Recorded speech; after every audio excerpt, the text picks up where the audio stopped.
Hello pharma student, कैसे हैं आप सब? बढ़िया, मज़े में। चलिए, जैसा आप लोग को पता है, हम लोग पढ़ रहे हैं diploma in pharmacy second year का सब्जेक्ट बायोकेमिस्ट्री। और बायोकेमिस्ट्री दोस्तों हमने पिछली क्लास में चैप्टर नंबर 8 को स्टार्ट किया था, जिसका हमने 4th पार्ट कंप्लीट कर लिया है। आज के लेक्चर में दोस्तों हम बात करेंगे इसके 5th पार्ट के, यानी 5वां लेक्चर आज का लेक्चर होने वाला है। और आज के लेक्चर में हम क्या क्या टॉपिक पढ़ेंगे दोस्तों, पहले वो देख लीजिएगा। इससे पहले हम देखें आज के लेक्चर में क्या पढ़ेंगे, पहले हम देख लीजिए पहले हम क्लास में क्या पढ़ चुके हैं। हमने दोस्तों बात किया है मेटाबॉलिज्म ऑफ कार्बोहाइड्रेट के बारे में, जिसमें हमने ग्लाइकोलिसिस पढ़ा था, TCA साइकिल पढ़ा था, साथ में ग्लाइकोजन मेटाबॉलिज्म के बारे में पढ़ा था, साथ में और हमने पढ़ा था regulation of blood glucose level and disease related to abnormal carbohydrate. यानी कहने का मतलब है कि कार्बोहाइड्रेट के एबनॉर्मल मेटाबॉलिज्म में से कौन कौन से डिजीज होते हैं, जिसमें हमने डायबिटीज मेलाइटस पढ़ा था, जिसमें हमने हाइपोग्लाइसेमिया, हाइपरग्लाइसेमिया, ये सब डिजीज हमने पढ़े थे। और हमने पढ़े थे लैक्टोज इंटॉलरेंस के बारे में भी। साथ में अगले लेक्चर में हमने बात किया था मेटाबॉलिज्म ऑफ लिपिड में, और हमने इसमें कंप्लीट कर लिया है दोस्तों लिपोलाइसिस के बारे में। आज के लेक्चर में दोस्तों स्टार्ट करेंगे beta oxidation of the fatty acid, और साथ में आज के लेक्चर में पढ़ेंगे कीटोजेनेसिस एंड कीटोलाइसिस। और साथ में आज की लेक्चर में दोस्तों कंप्लीट करेंगे disease related to abnormal metabolism of lipid such as ketoacidosis and fatty liver and hypercholesterolemia. यानी कहने का मतलब है दोस्तों लिपिड का मेटाबॉलिज्म का आज का लेक्चर लास्ट लेक्चर होने वाला है। इसके आगे हम जब नेक्स्ट लेक्चर लेंगे तब हम आपको पढ़ाएंगे मेटाबॉलिज्म ऑफ अमाइनो एसिड। बिना किसी देरी के दोस्तों चलिए चलते हैं हम अपने आज के लेक्चर की तरफ, यानी लिपिड मेटाबॉलिज्म में beta oxidation of fatty acid के बारे में आज हम कंप्लीट करेंगे। बिना किसी देरी के चलिए देखिए बीटा ऑक्सीडेशन क्या होता है, हम पढ़ेंगे लिपिड मेटाबॉलिज्म में बीटा ऑक्सीडेशन। पिछली क्लास में हमने दोस्तों बात कर लिया था कि बीटा ऑक्सीडेशन एक क्या है। पहले देखिए बीटा ऑक्सीडेशन एक रिपीटिंग साइकिल है। रिपीटिंग साइकिल का मतलब होता है इसमें एक मॉलिक्यूल जाएगा, फिर और रिपीट होकर क्या करेगा, तो किसी प्रोडक्ट में कन्वर्ट हो जाएगा, फिर से ये क्या करेगा, साइकिल रिपीट होगा, फिर दूसरे किसी मॉलिक्यूल एक्सेप्ट करके फिर से साइकिल रिपीट करता रहेगा। यानी कहने का मतलब है 2 कार्बन का टुकड़ा यानी एसिटाइल कोएंजाइम क्या होता है, इसमें अलग हो जाता है। फैटी एसिड चेन क्या होती है, छोटी फैटी एसिड चेन छोटी हो जाती है। या प्रोसेस क्या करता है, माइटोकॉन्ड्रिया मैट्रिक्स में होती है। कहाँ पे होती है दोस्तों, बीटा ऑक्सीडेशन हमारा माइटोकॉन्ड्रिया मैट्रिक्स में देखने को मिलता है। क्लियर। आगे बात करेंगे दोस्तों, टोटल 4 स्टेप होते हैं, जैसा हमने पिछली क्लास में बात किया था कि इसके 4 स्टेप को हम पढ़ने वाले हैं। पहला इसमें स्टेप होता है दोस्तों ऑक्सीडेशन। इसका मतलब होता है डिहाइड्रोजिनेशन, यानी कहने का मतलब एक ही है। ऑक्सीडेशन मतलब हाइड्रोजन का रिमूवल या ऑक्सीजन का एडिशन। यानी ऑक्सीडेशन मतलब ऑक्सीजन का एडिशन या हाइड्रोजन का रिमूवल क्या कहलाता है दोस्तों, ऑक्सीडेशन कहलाता है। और इसी को हम डिहाइड्रोजिनेशन भी कह सकते हैं।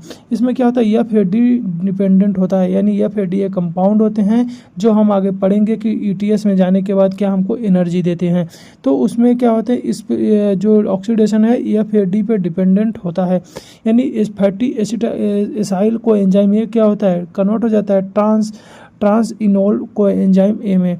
क्लियर। इसमें जो एंजाइम काम करता है दोस्तों एसाइल को एंजाइम ए डिहाइड्रोजिनेज काम करता है, और जो को एंजाइम इसमें काम करते हैं दोस्तों FAD, यानी FAD कन्वर्ट हो जाता है FADH2 में, यानी एक FADH2 बनता है, जो आगे चल के हमको क्या देगा दोस्तों, हमको ATP देगा, एनर्जी देगा। अगला जो इसमें स्टेप होता है दोस्तों हाइड्रेशन। हाइड्रेशन का मतलब होता है पानी का जुड़ना। यानी इसमें क्या हो रहा है, ट्रांस टू यानी सेकंड इनोल को एंजाइम में यल बीटा हाइड्रोक्सी एसाइल को एंजाइम ए कन्वर्ट हो जाता है, किससे, हाइड्रेशन, यानी पानी इसमें जुड़ करके। इसमें जो एंजाइम काम करता है इनोल को एंजाइम ए हाइड्रेटेज, इसमें एंजाइम काम करता है, इसमें डबल बॉन्ड पर पानी जोड़ता है। यानी इसमें जो डबल बॉन्ड है ट्रांस स्क्वायर यानी ट्रांस स्क्वायर इनोल को एंजाइम है, इसमें जो डबल बॉन्ड होता है इसमें जाके पानी जुड़ता है। इसके आगे स्टेप जो होता है दोस्तों ऑक्सीडेशन होता है, इसमें यानी NAD डिपेंडेंट होता है। अभी उसके ऊपर हमने पढ़े थे FAD डिपेंडेंट था। क्लियर। तो इसमें क्या होता है, यल बीटा हाइड्रोक्सी, यल का मतलब होता है लियो रोटनरी होता है, और कहीं आप यल देखते हैं, कहीं आप D देखते हैं। क्लियर।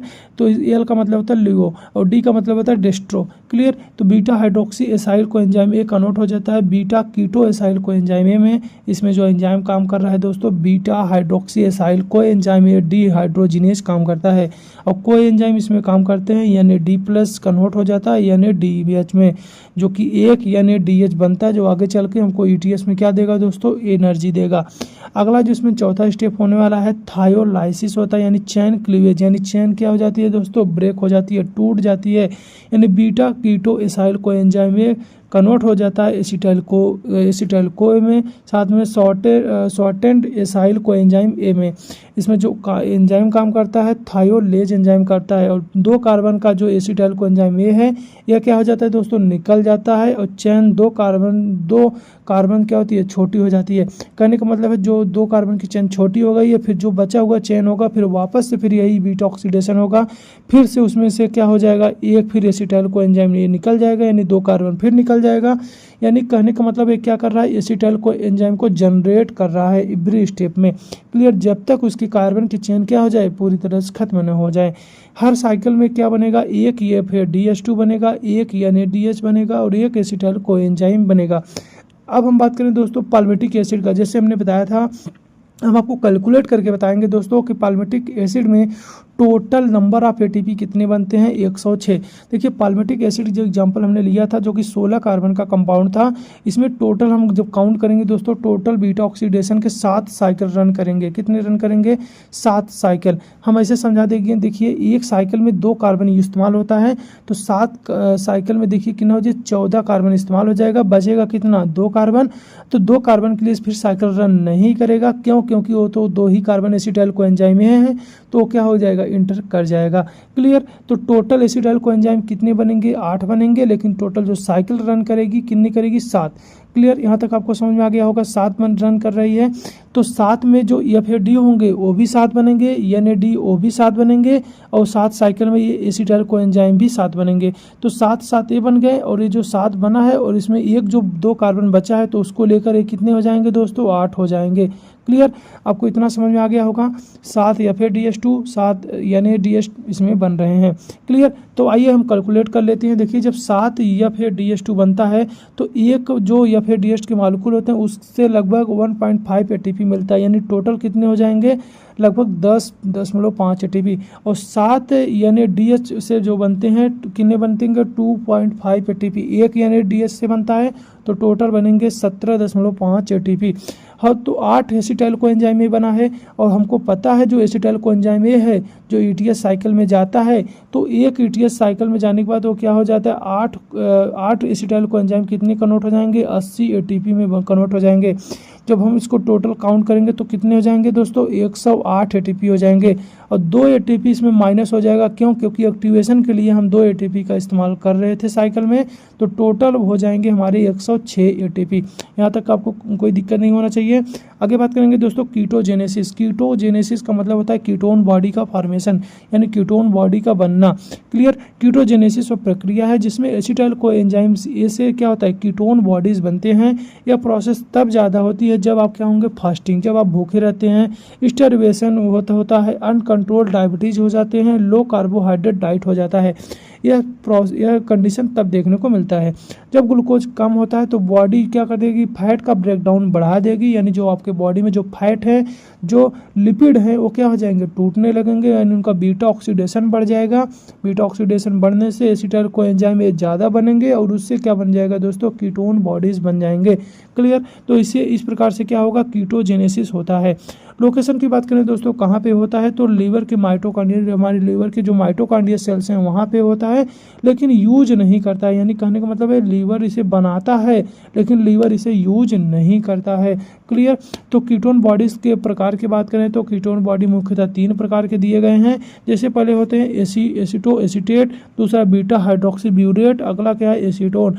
एसीटोन जो होता है ब्रीथ से बाहर निकल जाता है। कहने का मतलब है जब हम सांस लेते हैं तो सांस के माध्यम से जब हम ऑक्सीजन को एक्सपायर करते हैं, यानी बॉडी से जब बाहर निकालते हैं, कार्बन डाइऑक्साइड को जो हम बॉडी से बाहर निकालते हैं सांस के दौरान, तो उसके साथ जो एसीटोन होता है वो भी बाहर निकल जाता है, फ्रूटी स्मेल देता है। यानी कहने का मतलब है जो फल की तरह इसमें इसका स्मेल आता है, कि जो जैसे फल का स्मेल आता है, तो डायबिटीज़ के केस में ऐसा स्मेल देखने को मिलता है अगर उसके बॉडी में कीटोन बॉडी का फॉर्मेशन हो रहा है। क्लियर, तो स्टेप ऑफ कीटोजेनेसिस देख लीजिएगा, इसमें कितने स्टेप्स होते हैं। देखिए पहला अगला स्टेप क्या कर रहा है, formation of aceto acetyl coenzyme है। इसमें क्या हो रहा है, दो मॉलिक्यूल ऑफ एसिटाइल कोएंजाइम आपस में जुड़ करके क्या बना लेते हैं, एसीटो एसिटाइल कोएंजाइम है। नाम से के लिए देखो, एसीटो दो एंजाइम, फिर एसिटाइल, फिर मतलब सॉरी दो कार्बन के मॉलिक्यूल, फिर एसिटाइल, फिर दो कार्बन के मॉलिक्यूल, यानी दो एसिटाइल एंजाइम आपस में जुड़ करके एसीटो एसिटाइल कोएंजाइम ए बना लेते हैं। जिसमें एंजाइम काम करता है दोस्तों, थायोलेज काम करता है। दो एसिटाइल कोएंजाइम ए मिल करके एसीटो एसिटाइल कोएंजाइम ए बनाते हैं। अगली रिएक्शन की बात करें तो इसमें होता है formation of HMG coenzyme A. इसमें क्या हो रहा है, एसीटो एसिटाइल कोएंजाइम ए एक और एसिटाइल एंजाइम को ए से जुड़ जाता है और एक इसमें एंजाइम काम करता है HMG coenzyme A synthetase. Clear. तो इसी क्या है, रिएक्शन जो होती है एसीटो एसिटाइल कोएंजाइम ए के साथ फिर एक एसिटाइल कोएंजाइम ए जुड़ गया और बना दिया HMG कोएंजाइम ए। अगला जो स्टेप होता है दोस्तों, formation of aceto acetate. Clear. तो इसमें से HMG कोएंजाइम ए टूट कर अलग हो जाता है और क्या बना देता है, एसीटो एसिटेट बना देता है। जिसमें एंजाइम काम करता है HMG कोएंजाइम ए लाइज काम करता है। तो HMG coenzyme A aceto acetate plus acetyl coenzyme A में कन्वर्ट हो जा रहा है। अगला स्टेप जो होता है दोस्तों, formation of beta hydroxy burette. इसमें क्या हो रहा है, एसीटो एसिटेट रिड्यूस होकर बीटा हाइड्रोक्सी ब्यूरेट बनाता है और जिसमें एंजाइम काम करता है दोस्तों बीटा हाइड्रोक्सी ब्यूरेट डिहाइड्रोजिनेज इसमें काम करते हैं। और रिएक्शन की बात करें तो एसीटो एसिटेट जो होता है कन्वर्ट हो जाता है बीटा हाइड्रोक्सी ब्यूरेट में। क्लियर। अगला है फॉर्मेशन ऑफ एसीटोन। तो इसमें क्या हो रहा है, एसीटो एसिटेट जो होता है स्पॉन्टेनियस डीकार्बोक्सिलाइजेशन से क्या बना लेता है, एसीटोन बना लेता है और रिएक्शन होता है एसीटो एसिटेट से एसीटोन प्लस कार्बन डाइऑक्साइड से। इसमें दोस्तों एंजाइम की ज़रूरत नहीं होती है, इस रिएक्शन के लिए एंजाइम की रिक्वायरमेंट नहीं होती है। क्लिनिकल इंपॉर्टेंस की बात करें इसके तो नॉर्मल फास्टिंग में माइल्ड कीटोसिस नॉर्मल होता है। अगर आप भूखे हैं तो हो सकता है उसमें जो कीटोसिस हो यानी कीटोन बॉडीज का फॉर्मेशन हो नॉर्मल हो सकता है। एक्सेस कीटोन बॉडीज क्या कर देती हैं दोस्तों, कीटो एसिडोसिस कर देती हैं। ब्लड का जो pH हो जाता है दोस्तों वो भी क्या हो जाता है, कम हो जाता है और एसिड बन रहा है। एसिड हम सबको पता है एसिड कब होता है, स्ट्रांग होता है जितना उसका pH कम होता है। तो अगर ब्लड में क्या हो, अगर उसका pH कम हो रहा है कहीं ना कहीं एसिड की फॉर्मेशन हो रही है। डेंजरस कंडीशन क्या होता है दोस्तों, स्पेशली टाइप 1 डायबिटीज़ में डेंजरस कंडीशन माना जाता है, ये सीवियर कंडीशन माना जाता है। एक एग्जाम पॉइंट से एक अब याद रखिएगा, कुछ ऐसे पॉइंट है जैसे कि अगर हम बात करें कीटो एसिडोसिस कहाँ पे होता है तो कीटोन बॉडी का फॉर्मेशन होता है दोस्तों लीवर के माइटोकॉन्ड्रिया में। बट याद रखिएगा कि लीवर इसको यूज नहीं करता है। HMG कोएंजाइम ये सिंथेटेज क्या करता है, रेट लिमिटिंग एंजाइम माना जाता है। Clear. Liver makes ketone body but can not use them. Liver उसको बनाता तो है लेकिन कीटोन बॉडी को यूज नहीं करता है। सीन इन फास्टिंग के समय या अनकंट्रोल्ड डायबिटीज के समय ऐसा देखने को मिल सकता है कि जो कीटोन बॉडी है उसका फॉर्मेशन हो रहा है। अगला बात करेंगे दोस्तों कीटोलाइसिस। अभी हमने देखा कीटोन बॉडी का फॉर्मेशन कैसे होगा, अब हम देखेंगे दोस्तों कीटोन बॉडी का लाइसिस कैसे होगा, इसका ब्रेकडाउन कैसे होगा। कीटोलाइसिस वो प्रक्रिया है दोस्तों जिसमें कीटोन बॉडी को एनर्जी में कन्वर्ट किया जाता है। सिंपल शब्दों में कहें तो लीवर क्या करता है, कीटोन बॉडीज को बनाता है और पेरिफेरल टिश्यू ब्रेन मसल्स इन्हें क्या करते हैं, यूज करते हैं। लोकेशन की बात करें तो मसल्स में, हार्ट में, किडनी में, ब्रेन में, यहाँ सब जगह क्या होता है कीटोलाइसिस देखने को मिलता है। यानी कहने का मतलब है जो ये सब टिश्यू हैं, सेल्स हैं, इन्हें यूज करते हैं किसके लिए, एनर्जी के लिए। लेकिन इसका बनता कहाँ है, लीवर में बनता है। यूज लीवर में नहीं होता है, यूज कहाँ पे हो रहा है दोस्तों, मसल्स में, हार्ट में, किडनी में, ब्रेन में। एक इंपॉर्टेंट पॉइंट, लीवर जो होता है कीटोन बॉडीज का यूज नहीं करता है। हर बार हम आपको बता रहे हैं, इंपॉर्टेंट है। लीवर यूज क्यों नहीं करता, इसका रीजन जान लीजिए। लीवर में एक एंजाइम पाए जाते हैं दोस्तों, सक्सेनाइल कोएंजाइम है, जो कि एसीटो एसिटेट को कोएंजाइम ट्रांसफरेज नहीं होता है। यानी कहने का मतलब है लीवर में जो एंजाइम है एसीटो एसिटेट कोएंजाइम ट्रांसफरेज नहीं होता है, इसलिए लीवर केवल इन्हें प्रोड्यूस कर सकता है, यूज नहीं कर सकता है। क्लियर। अगले स्टेप की बात करें दोस्तों, इसमें कीटोलाइसिस के स्टेप क्या होते हैं। देखिए सबसे पहले कीटोलाइसिस का स्टेप होगा, पहले conversion of beta hydroxy butyrate to acetoacetate. जो भी हमने पीछे स्टेप पढ़े हैं कीटोजेनेसिस के, उसके ठीक विपरीत यहाँ पे स्टेप काम करेंगे। जैसे बीटा हाइड्रोक्सी ब्यूरेट ऑक्सीडाइज होकर क्या बनाता है दोस्तों, एसीटो एसिटेट बनाता है। इसमें एंजाइम काम करता है बीटा हाइड्रोक्सी ब्यूरेट डिहाइड्रोजिनेज, और रिएक्शन की बात करें तो बीटा हाइड्रोक्सी ब्यूरेट कन्वर्ट हो जाता है एसीटो एसिटेट में। क्लियर। अगला जिसमें स्टेप होता है दोस्तों, formation of acetyl coenzyme aceto acetyl coenzyme. तो इसमें क्या होता है, एसीटो एसिटेट क्या करता है, सक्सेनाइल कोएंजाइम से कोएंजाइम को लेकर एसिटोएसिटाइल कोएंजाइम बना लेता है, जिसमें एंजाइम काम करता है थायोफायरोज काम करता है। जो इसमें साइंटिफिक नेम क्या है, सक्सेनाइल कोएंजाइम, ये क्या कर रहा है, एसिटोएसिटेट कोएंजाइम ट्रांसफरेज को यूज करता है। और यही एंजाइम दोस्तों अभी हमने बात किया है कि लीवर में क्या होता है, उपस्थित नहीं होता है, इसलिए जो लीवर होते हैं इन कीटोन बॉडी का इस्तेमाल नहीं कर सकते हैं। क्लियर। तो रिएक्शन की बात करें दोस्तों तो एसिटोएसिटेट सक्सेनाइल कोएंजाइम ए से साथ जुड़ करके एसिटोएसिटाइल कोएंजाइम ए साथ में सक्सिनेट बना लेता है। यह एंजाइम जो होता है लीवर में नहीं होता, इसलिए लीवर इसे यूज नहीं कर पाता है। अगला जो स्टेप होने वाला है दोस्तों formation of acetyl coenzyme A, तो एसिटोएसिटाइल कोएंजाइम ए टूट करके 2 एसिटाइल कोएंजाइम ए बना देता है, जिसमें एंजाइम में काम करता है दोस्तों थायोलेज काम करता है। अब acetoacetyl enzyme A coenzyme A convert हो जाता है 2 एसिटाइल कोएंजाइम ए में। क्लियर। अगला क्या है, एंट्री इनटू टीसीए साइकिल। और जो एसिटाइल कोएंजाइम ए बना हुआ है, अब ये बने हुए 2 acetyl coenzyme A TCA cycle में यानी ट्राई कार्बोक्सिलिक एसिड साइकिल में क्या हो जाते हैं, इंटर हो जाते हैं और जाकर क्या बना देते हैं दोस्तों, एटीपी बना देते हैं। क्लियर। इंपॉर्टेंट पॉइंट है, फास्टिंग में ब्रेन में को एनर्जी देने के लिए इस्तेमाल होगा, ग्लूकोज को सेव करने के लिए, ग्लूकोज को बचाने के लिए इस्तेमाल किया जा सकता है, स्टार्वेशन में, एडॉप्टेशन में इस्तेमाल किया जा सकता है।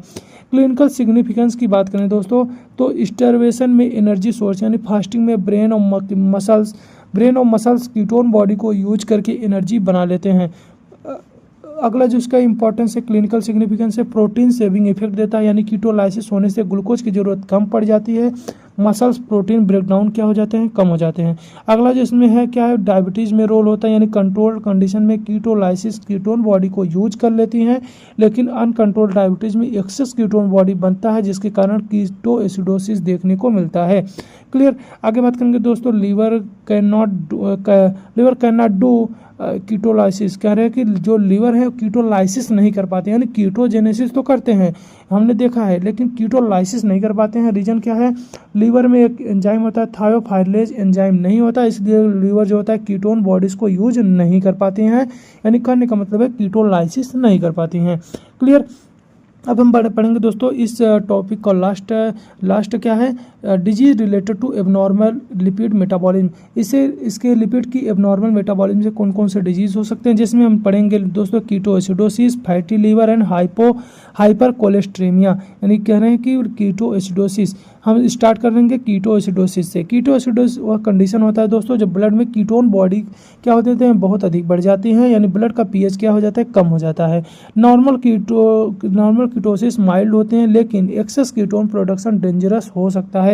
काज की बात करें यानी कारण की बात करें, किस कारण से ऐसा होता है, तो अनकंट्रोल्ड टाइप 1 डायबिटीज़ से, प्रोलॉन्ग स्टार्वेशन से, लंबे समय तक आप अगर भूखे हैं तब वो देखने को मिलेगा, और सीवियर लो कार्बोहाइड्रेट इंटेक, अगर आप भोजन में कम मात्रा में कार्बोहाइड्रेट खा रहे हैं तब, और साथ में एल्कोहलिक कीटोएसिडोसिस देखने को मिल सकता है। पैथोफिजियोलॉजी की बात करें कैसे अब डिजीज उत्पन्न होती हैं, तो इंसुलिन की देखिए डिफिशियंसी हो जाती है, लिपोलाइसिस बढ़ जाता है, लिपोलाइसिस बढ़ेगा तो कीटोन बॉडी का फॉर्मेशन बढ़ जाएगा, बीटा ऑक्सीडेशन भी बढ़ जाता है, एक्सेस एसिटाइल कोएंजाइम में बढ़ जाते हैं, लीवर में कीटोजेनेसिस बढ़ती है, साथ में कीटोन बॉडी ब्लड में क्या हो जाते हैं, एक्यूमुलेट हो जाते हैं, इकट्ठा होने लगते हैं, जिससे ब्लड का जो पीएच है वो दोस्तों कम कर देते हैं, मतलब एसिडोसिस कर देते हैं, यानी मेटाबॉलिक एसिडोसिस देखने को मिलेगा। सिम्टम्स की बात करें दोस्तों, कौन कौन सा सिम्टम्स आता है, तो फ्रूटी स्मेल आता है, ब्रीथ के समय आप सांस लेंगे तो स्मेल करेगा, रैपिड डीप ब्रीदिंग हो सकता है, यानी आपको लंबा सांस लेने की जरूरत पड़ेगी, nausea, vomiting, dehydration, confusion, severe case में आप कोमा में भी जा सकते हैं। क्लियर। आगे बात करेंगे दोस्तों, जब अगला डिजीज होने वाला है क्या है, फैटी लीवर। फैटी लीवर आप सब नाम सुने होंगे।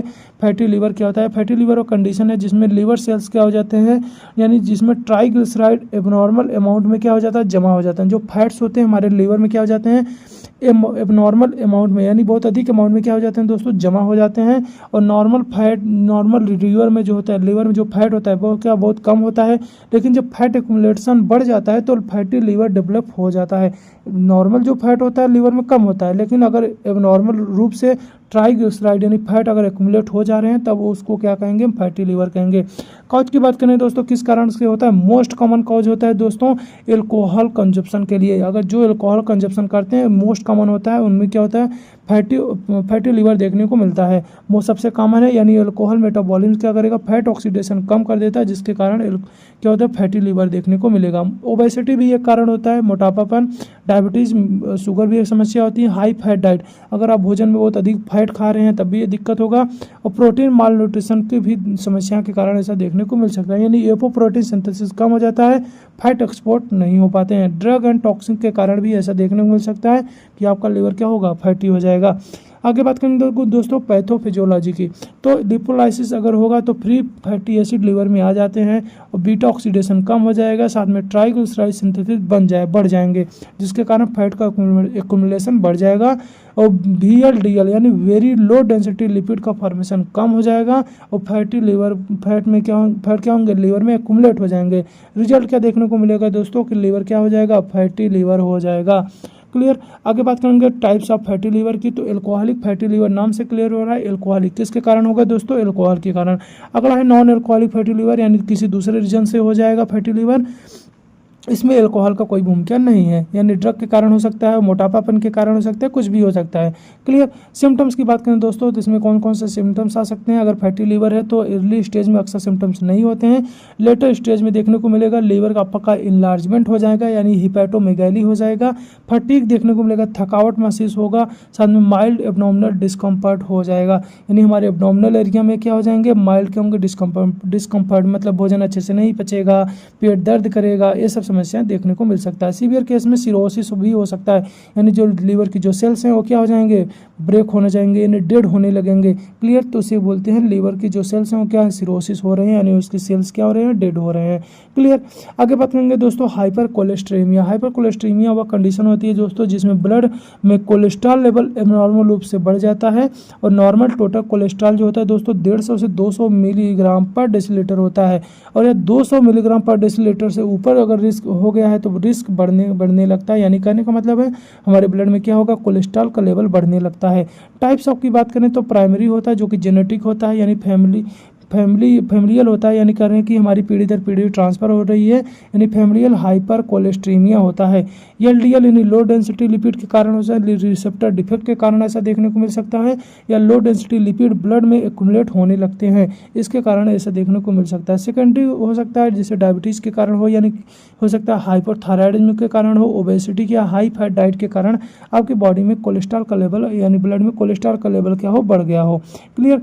आगे बात करेंगे दोस्तों पैथोफिजियोलॉजी, यानी कैसे डिजीज उत्पन्न होती है। देखिए जो लो डेंसिटी लिपिड होती है रिसेप्टर काम या डिफेक्टिव हो जाते हैं, और जिसके कारण लो डेंसिटी लिपिड क्लियरेंस कम हो जाता है और ब्लड में हमारे लो डेंसिटी लिपिड बढ़ जाते हैं, जिसे हम बैड कोलेस्ट्रॉल के नाम से भी जानते हैं। लो डेंसिटी लिपिड का मतलब होता है बैड कोलेस्ट्रॉल।